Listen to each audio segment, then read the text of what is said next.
Hello and welcome to your West Ham United Transfer Rumour Show. And there's some breaking news. Well, it's not really breaking. It's about an hour old. That doesn't stop some accounts, I suppose, tweeting an hour later saying breaking. And so we'll go with that. Breaking news. We've had a £29 million bid for Maxi Gomez accepted. He's been Pellegrini's, we believe he's been Pellegrini's number one target since January, really. But Charlie, what do you make of this? What's your initial reaction to this?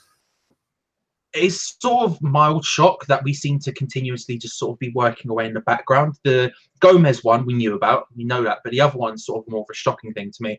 And I'm just not used to us as West Ham United being this competent. It's great. I love it. Yeah, do you believe it though? I suppose that's the first thing of all, because this is just a rumour. It's come from Sky Sports, not the most reliable source in the world. Do you believe it? Yeah, sure, why not? No, I do to an extent. I think if I don't think they were going to get as much as they wanted from Maxi Gomez, what his release clause was anyway. I think that was pie in the sky, and I think seeing as Barcelona seem to have left their interest at him, at least, it makes more sense that they would be looking to sell for basically as much money as they could get. And for that figure, this is the sort of money where if I was them, I would be looking to cash in at this sort of level. So yeah, I do in that sense, yeah. I believe the fee. I think £29 million fair, because Barcelona reportedly bid 20 million early in the summer, and we were sort of trying to get him for that kind of price. And I think the market values Maxi Gomez round about the lower £20 million. So I think £29 million is a fair price. A lot of people have been saying, but hang on, his release clause is €50 million, which equates to about £43 million. But if you activate that, you must pay the whole money up front. You have to give Celta Vigo the £43 million in one lump sum. Hardly any football club has £43 million in their bank account, let alone to fund a striker. Hence why you can get him for £29 million paid in instalments, etc., etc. So I believe the transfer fee. I believe the player, obviously, is Pellegrini's number one target. It's the source I'm doubting, because when you look at the players, even Pablo Fornals, it got leaked in Spain by very reliable people in Spain. Diop, France, Balbuena, South America, Felipe Aros in Italy. So for Maxi Gomez to suddenly be sort of Sky Sports over in this side of the river, if you like, it does. I struggle to really believe it. But this is Pellegrini's number one target, so we were always going to make a move for him. I think we've made moves. I think maybe we've got Usalos' number one target in, perhaps in this case of, well, we've got your target, let's go get your one now, and that is Maxi Gomez. Would this be a massive, how big a sign of intent would this be, Charlie, considering who we've just signed as well this week? Yeah, huge. It would be really, really huge. And for the targets we seem to be going for, they're ones that have been consistently linked with top clubs. And it's quite satisfying, I'm not going to lie, when you see the tweet, whatever, like West Ham signed Pablo Fornals, you scroll down, you see all the other fans of other clubs being like, oh, for goodness sake, we were bidding for him. So it's a huge sign of intent, because we're going about our business in a way we haven't done in many, many years, in this sort of professional, calm manner, where we sort of get stuff done, not under the radar, but it's not constantly being pressured in the press. It's not constantly being tweeted out by people. Like, we're just getting it done. And that's what I think is the biggest sign of intent for us, is a lot of the time over the last, let's be honest, 10 years since they took over, we've been known as a sort of joke club. The way we go about our business, you know, you have Jack Sullivan tweeting this, you have all of these things, and that sort of spread out, and a lot of neutral people are talking about how much of a joke we were the way we work. And yet now we're going about getting all these targets and signings that bigger clubs are looking at, and we're doing it under the radar. And that's the biggest sign of intent for me, on top of just the caliber of the players and the prices that we're actually paying. This guy is not under the radar, though, is it? This transfer is sort of breaking the mold, of, if you like, of the Pellegrini thing, where we've known about him for quite a while. He's the name that's always been consistent with Pellegrini since he's been here. Maxi Gomez, Maxi Gomez, Maxi Gomez. Even if we don't need a striker, we're still linked with Maxi Gomez. The news is that Valencia have also had a £29 million bid accepted, and it's sort of a case of a choice for the player, assuming Barcelona don't come in with a late bid, knowing that we've also had bids accepted, etc. Would you expect to beat Valencia in a toe-to-toe fight for this player? I would, yeah. I think if he's made overtures before about liking Spain and liking playing in Spain, and that's fair enough. But are you going to go to a sort of upper mid-table club who are trying to break into Europe in Spain, or are you going to go to an upper mid-table club who are trying to break into Europe in England, where you're going to get considerably more money? If he was a Valencia boy and born and raised, then I'd be a bit more concerned about it. If it was a bigger club from Spain, I would be a bit more concerned about it.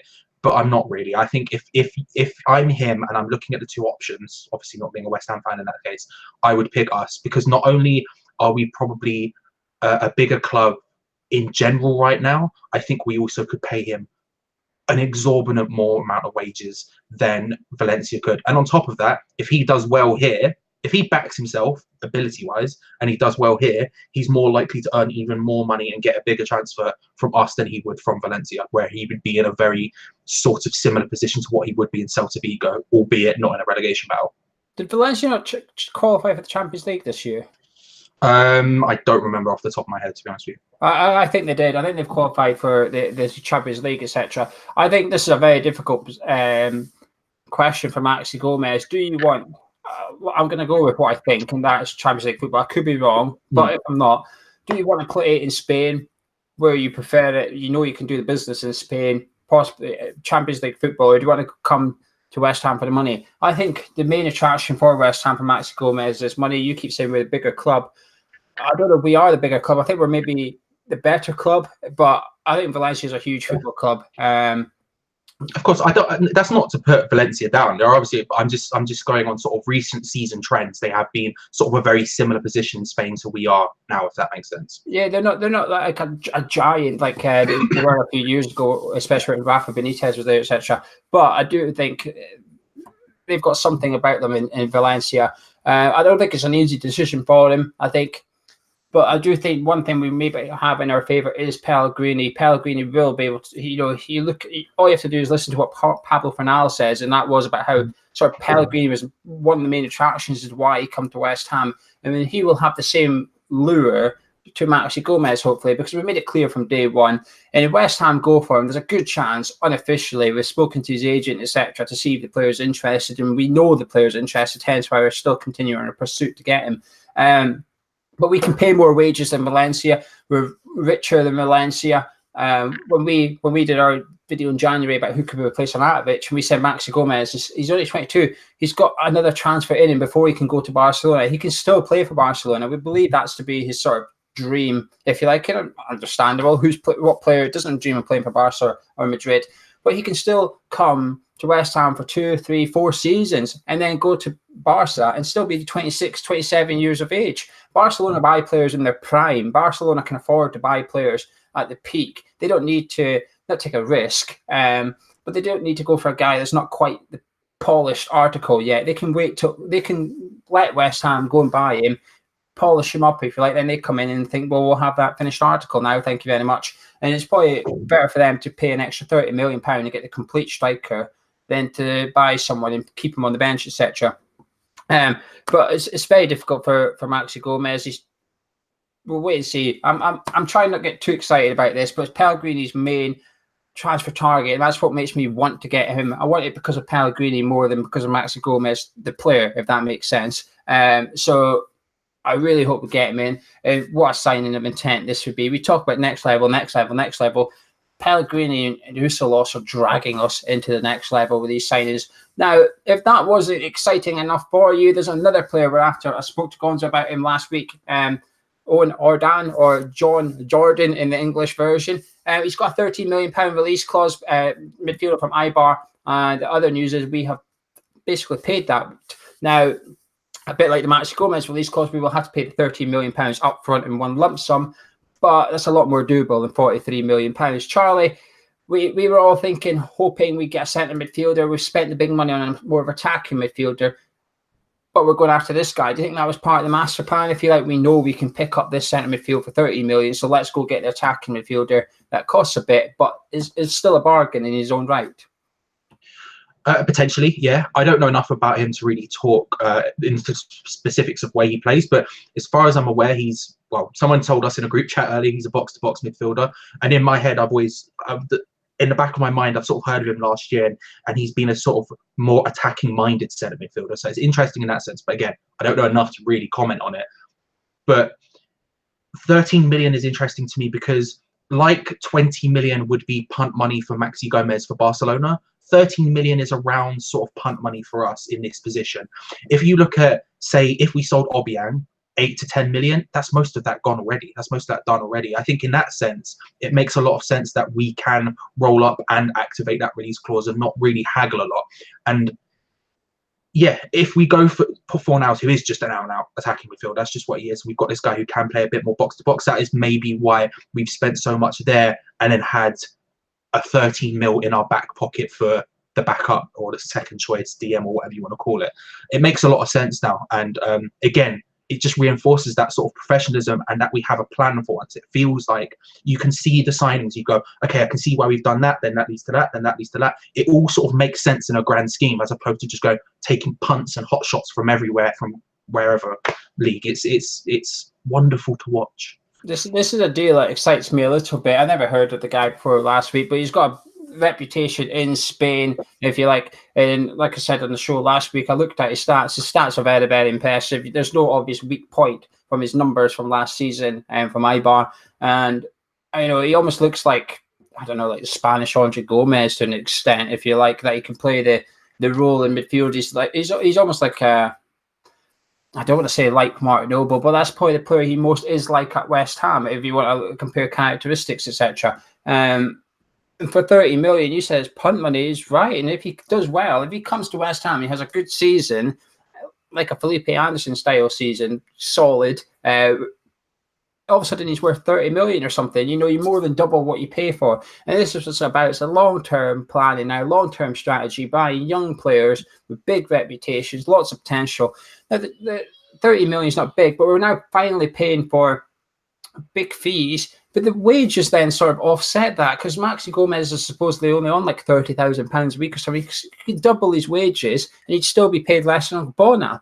So this is the most pleasing thing to me. I think we almost, in the last 12 months or so, our wage structure hasn't got out of hand, but the players are starting to play uppity a little bit about it. And now we've heard Lanzini, the wage budget and structure at West Ham is starting to get stretched a bit. There's a lot of players in that area that want to move up to the next one. I almost feel like we need to take those top ones and drag it down a little bit. And Hernandez is at the top of that, and Nanavich is at the top of that. And I think we almost need to sort of lower our ceiling a little bit. And these types of signings allow you to do that. You get them all in the same pace, but like what Spurs are doing, everybody's paid similar wages and stuff.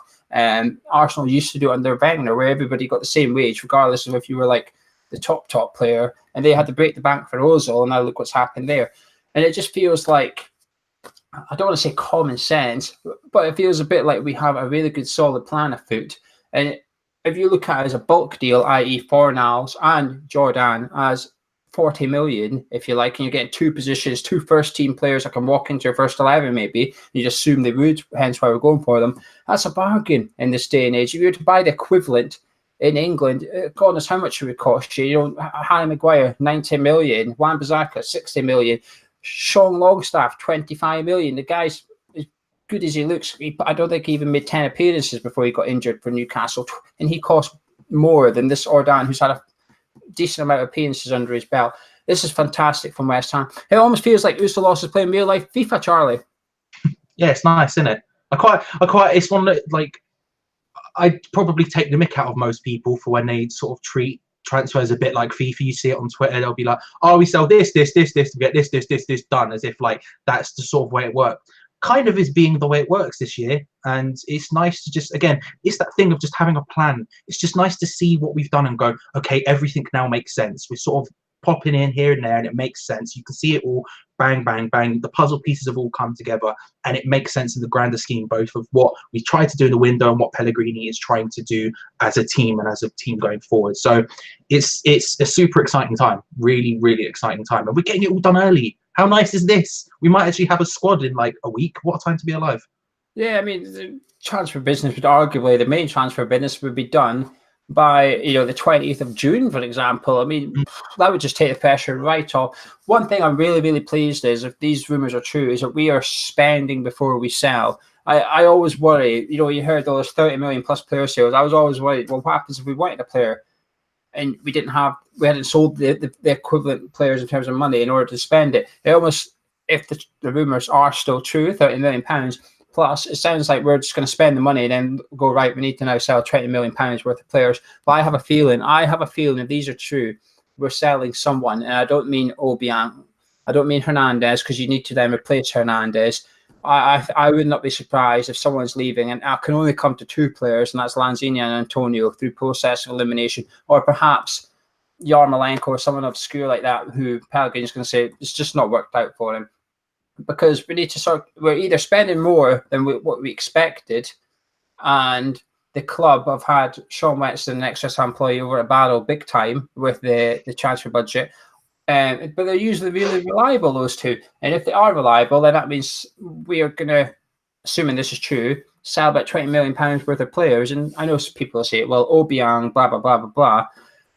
I'm not convinced by that, because we're still linked with centre-backs. I still think, if these are true, I think there's someone leaving. And it's not a bad thing, because we've almost got too much attacking midfielders at some point. And then if Maxi Gomez comes in, then what we're doing with Marko Arnautovic, because he's not, or we're playing 2 up front, then that means we've got even more attacking midfielders, for example. Is he going to be on the bench? Is he going to play out wide, etc.? We've got a problem with Marco, but that's for another show. We're not going to discuss any more transfer rumours. We're just discussing these 2. There is other transfer rumours. Valencia are obviously linked massively with Javier Hernandez from West Ham, but they're also going for Maxi Gomez. So there's a bit of a funny triangular thing going on here. So more to come on that one. Ogbon has been linked with a move to Italy as well. We'll discuss that in another transfer show. Gonzo's given his reaction to the transfer rumours on the forum channel later tonight. Drop a like on the video if you enjoy it. More importantly, I want to hear what you think of all this, not just the transfer rumours on Maxi Gomez and on Jordan, but also we signed Fornals as well. It's a new transfer strategy at West Ham, so let us know what you think. That's been Charlie, I've been Geo, we've been Hammer Chat, and we'll see you in a bit.